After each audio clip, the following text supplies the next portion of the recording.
Hello. Sorry. Welcome to White Birch Tarot and Astrology.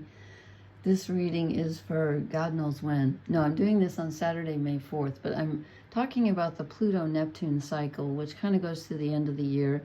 Pluto just went retrograde a couple days ago, and so I drew a shadow reading for that. I'm not trying to copy Gemma. She did one. I already had thought of it, and then I looked at YouTube, and she'd done one with the same deck, and I thought, well, whatever. Anyway, I'm going to start off quickly with a couple of quotes, and then I want to talk about the weird things that Pluto and Neptune are doing, which I have been sitting here with, as Gemma would say, math's face, trying to figure it out. But anyway, this quote is from the author James Baldwin. He said, "It has always been much easier because it has always seemed much safer to give a name to the evil without than to locate the terror within." Okay, I think that's true, but there still is evil without. I mean, people are dropping bombs and stuff, so. And this is from one of my favorite writers in the whole world, Lewis Carroll. Love him. He said, "Do you know what the issue is with this world? Everyone wants some magical solution to their problem, and everyone refuses to believe in magic." Yeah, you tell them. Okay. So here's what I wanted to tell you, and I'm a couple days late on this first thing, although it still applies. It's because Pluto was in a positive aspect with Mars. This was a couple days ago, sextile, 60 degrees, and it was in a negative, or difficult, I should say, not negative, difficult aspect with Venus. Okay, Venus and Mars is our yang energy. We could call it our masculine energy. I don't really like that word. And Venus is our yin energy, receptive, feminine. Mars is in his home sign, the sign he rules, of Aries. Venus is in her home sign that she rules, of Taurus. So Pluto, which is self-conscious and transformation and rebirth and what's hidden from us in our own selves and sometimes in the world, is in positive aspect to, excuse me, Mars. And that's our desires, how we assert ourselves, our sense of self. And I think that's interesting because the north nodes right now of the moon are in Aries, which is the north nodes is the path we're supposed to be taking towards our purpose. So anyway, the south nodes are in Libra, then the opposite, which is others, relationships, balancing our desires against others, which is ruled by Venus. There goes my voice. Ruled by Venus, and again, Venus she rules two signs, Taurus and Libra. She's in Taurus right now. And again, I said she's squaring Pluto, and that's the body. Taurus rules the physical. So it's like, remember when a few times ago when I was reading that article about Uranus and Taurus, and was talking about like the touch we were given as babies and how our bodies were treated when we were children and stuff. I think that's really pertinent now because Pluto's squaring Venus, and Venus is, in Taurus, and that's the body and what we were given and how we take care of ourselves and how others have taken care of us. What's my point here? So I discovered this interesting thing. I didn't discover it, but I noticed it. Okay, so let's see if I can remember this. Now, I've written this down like 5 times. I'm not great. I need a chart or something. Anyway, so on May 2nd, Pluto went retrograde. Okay, on May 3rd, Neptune hit 29 degrees of Pisces, which is the last degree of the last sign of the zodiac. That seems significant to me. So Neptune and Pluto are both bringing in kind of this karmic stuff. Pluto's forcing us to look at our subconscious, what we need to let go of. And Neptune is also hitting, like I said, this last degree of the zodiac, 29 degrees Pisces, which is very karmic. And that's about letting go too. So it's kind of about seeing, Pluto shines a light on what we need to see in our subconscious. Neptune sort of says, how does this serve the greater good? What do you need to let go of? And what's interesting is that on September 2nd, Neptune goes retrograde. No. Sorry, start over. I knew I was going to screw this up. I'm sorry. Okay. Neptune is at 29 degrees of Pisces from from May 3rd until September 2nd. And he goes retrograde on July 1st, but stays at 29 degrees for a while. Okay, he doesn't go direct until December at 27 degrees of Pisces. But anyway, so on September 2nd, Neptune is still in 29 degrees, even though he's retrograde in July. But it's interesting because that's September 2nd. Remember that. So then on September 1st, Pluto re-enters Capricorn at 29 degrees. So Neptune leaves 29 degrees on September 2nd, just as Pluto enters 29 degrees of Capricorn on September 1st. I thought that's weird. And then Pluto goes direct on October 11th and re-enters, but doesn't re-enter Aquarius until November 19th, which is like 3 weeks before Neptune goes direct in Pisces on December 7th. Now, if that hasn't given you math's face, I don't know what will, but anyway, that's really interesting. There's only 1 day difference between Pluto re-entering Capricorn and Neptune, see, I've lost it again. Neptune hitting, let's see, he's going to go retrograde, so he's going from 29 to 28 degrees of Pisces on the 2nd. So September 1st and 2nd are really big days anyway. Sorry to go on so long, but it's important. I'm not sure exactly what it means, but I know those are working in tandem with each other to help us release what we need to release, and there are big changes going on in the world, and they look negative, but they're supposedly positive, so we shall see. So anyway, this is the shadow reading, now that I've blathered on for 7 minutes about. That's why I kept putting this off, I think, because I didn't want to face my own handwriting. That's pretty bad. So I drew these cards actually a couple nights ago, and then I've been too tired to look at them. I mean, I looked at them and I thought, wow. And I drew 8 shadow cards. Gemma drew 10, not to compare myself to her.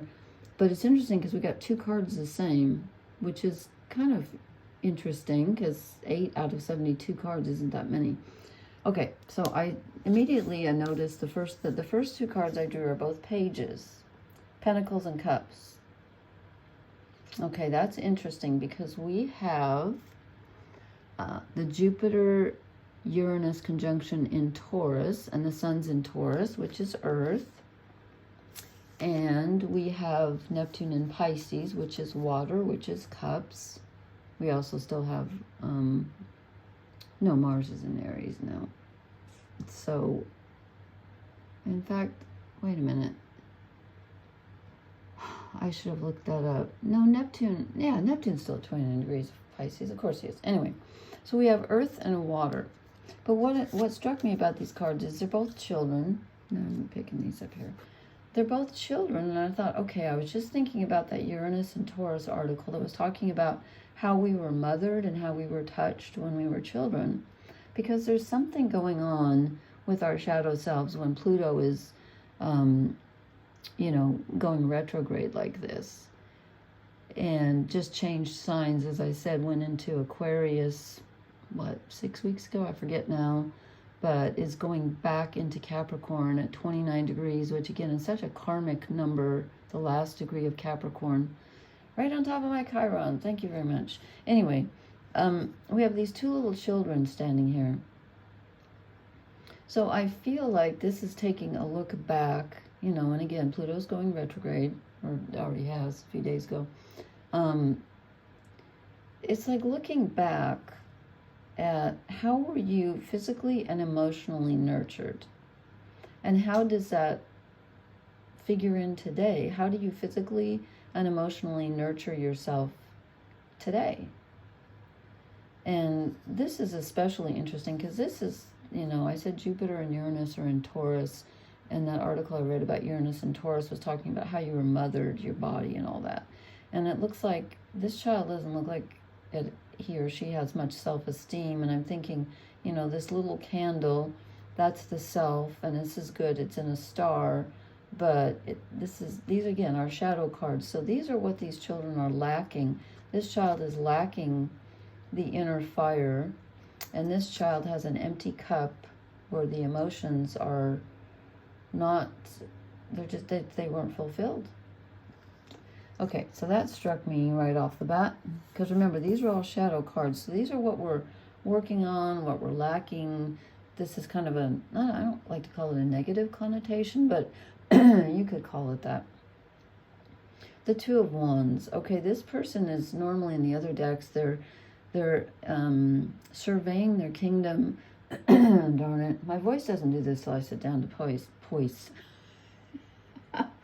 Oh my God, maybe I should start over. They're trying to make a decision. This person doesn't really have any prospects. They feel totally at sea. And with Neptune at 29 degrees of Pisces, we can feel totally at sea. And again, Neptune enters Aries at the end of March of 2025. So we have that to look forward to. And let's see, what's the moon doing tonight? The moon's at the tail end of Pisces, and on my ephemeris, it doesn't say exactly when it moves into Aries, but pretty soon, like tonight or tomorrow morning, the moon moves into Aries. Anyway, so we're kind of stuck with decision making here. We don't feel like we have a lot of prospects. It just looks like a bunch of water, which is also known as the ocean. I'm goofy tonight. Okay, and again, shadow card, King of Cups. We feel like we have lost control of our emotions. We might be rather sad. We might be feeling despair. We might be feeling emotionally overwhelmed or lonely or all of the above. Because the King of Cups as a shadow card means that you don't feel, I apologize for my voice, I don't know what's wrong with me. You don't feel in control of your emotions at this time. I just woke up from a nap. I think that's what's wrong. Anyway, then we get the Ten of Wands. So why are we carrying this huge, heavy burden? And is it all ours? Can we put some of it down? So I think Pluto going retrograde might shine a light for you, especially when it's in Capricorn, which rules responsibility because it's ruled by Saturn. Might help you decide what's your responsibility and what is not your responsibility. Okay, and then we get the Five of Wands again. We keep getting this card. And again, this is this goes with that James Baldwin quote. How did he put it? It's easier and safer to, I'm not going to look it up. He said, it's easier and safer to curse the evil without than to look at the terror within. That's kind of what this card is talking about. This is usually kind of a conflict or a struggle with someone else, and it can appear in your life with someone else, but it's actually something within you. And I feel like a lot of my readings deal with this, but I think this is just the energy of this time that we're going through. Pluto's asking us to look inside and see what's going on, and Neptune's asking us to release karmic ties and old patterns. So the darkness that you're fighting is probably in your own cave, rather than without. And again, this weather, I swear, if I put on a sweater, I sweat. If I take it off, I'm freezing. I hate weather like this. Okay, never mind. So again, this can be coming out in your relationships with Venus having squared Pluto just a couple days ago. This could be coming out in your relationships. Okay, then we get, let's see, in the two cards that Gemma drew, she got the Five of Wands also. And again, I'm not comparing myself with her. I just thought it was interesting. She got this one too. The Eight of Pentacles. This is working really, really hard on something.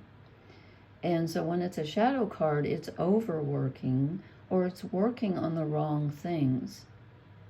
You're working on something that's not going to pan out, and you may have, he may have something behind him, like a family to take care of, and he's like, no, I've got to polish the rocks.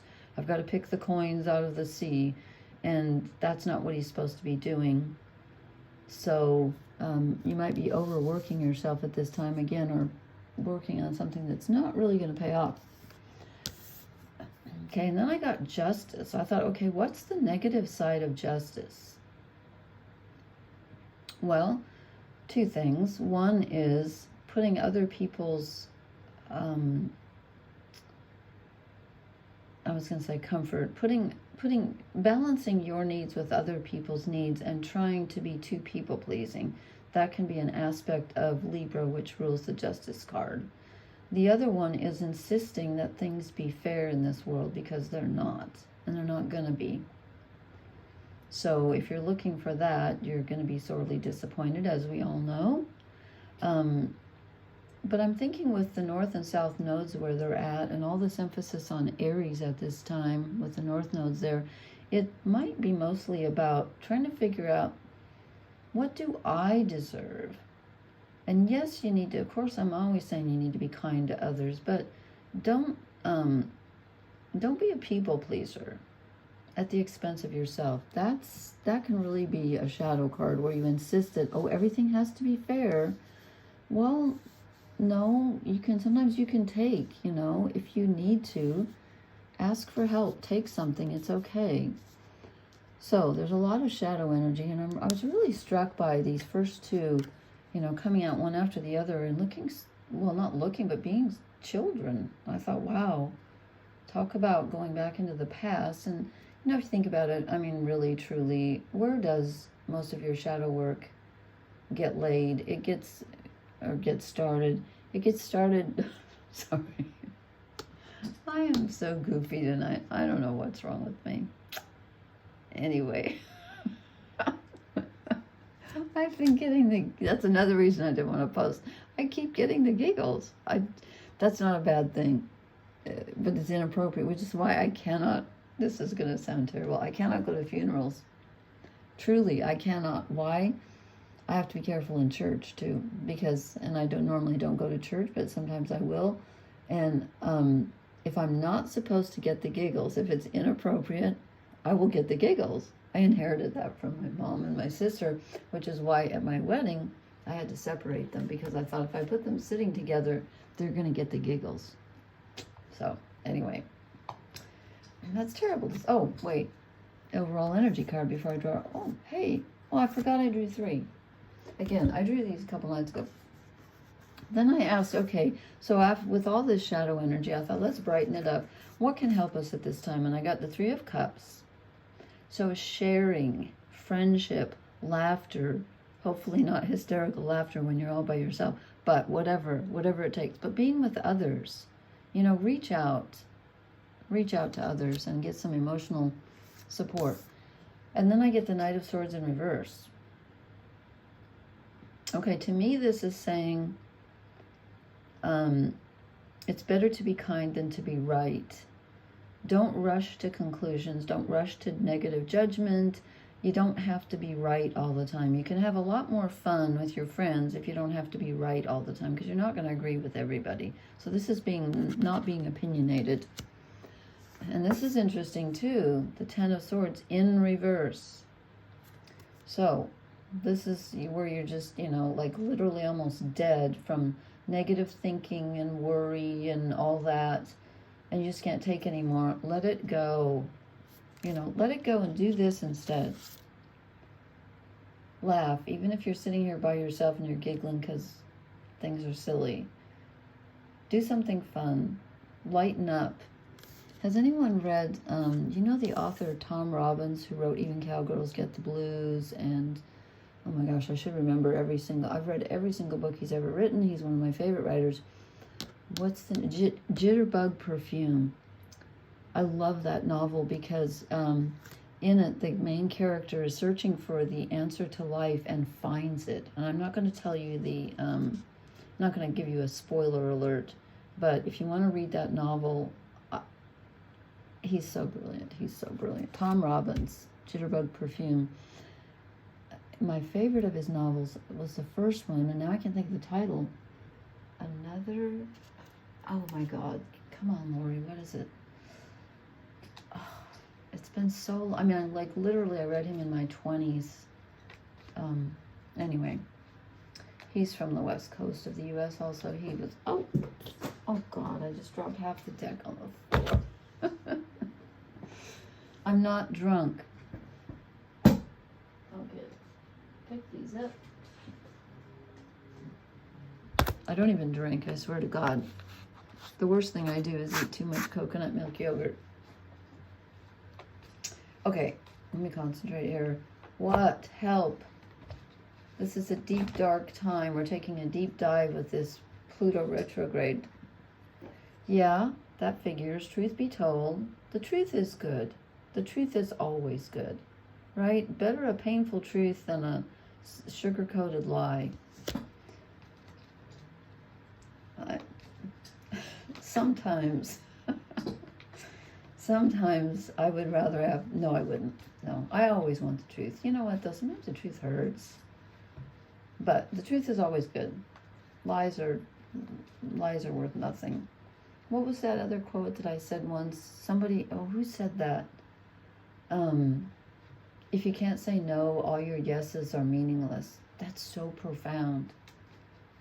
I'm going to have to look that up. I don't know who said it, but that's so profound. It was somebody like Einstein or somebody.